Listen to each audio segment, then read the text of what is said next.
अरे का भइल काहे मुंह फुले ले वाले रे हाय अरे बोल ना।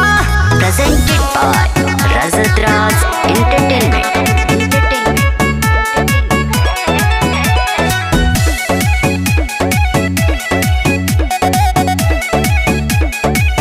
अरे ऐसे काहे बैठल बाड़ू मुहावा फुला के करी हो डिमांड रानी रतिया बिता के। अरे ऐसे काहे बैठल बाड़ू मुहावा फुला के करी हो डिमांड रानी रतिया बिता के। आदत तो हजाई नहीं कइला के भे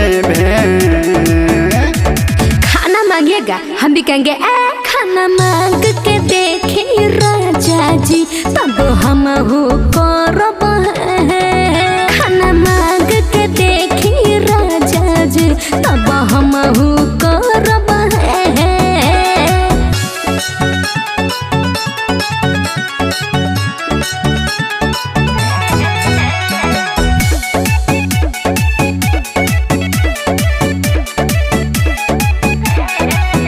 रोज नाटक रहेला नाइट के ई सब कैसे लागे बिना लाइट के।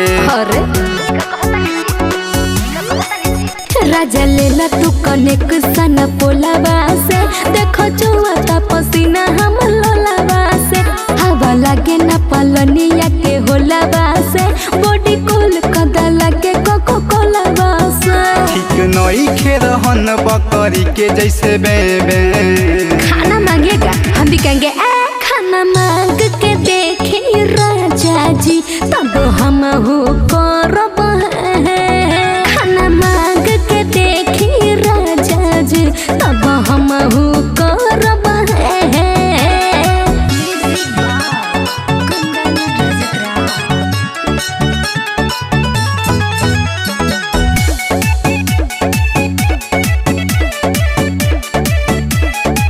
अब मच्छर भगा दी धुआं से हेलो। अब पानी पिया दी कुआं से।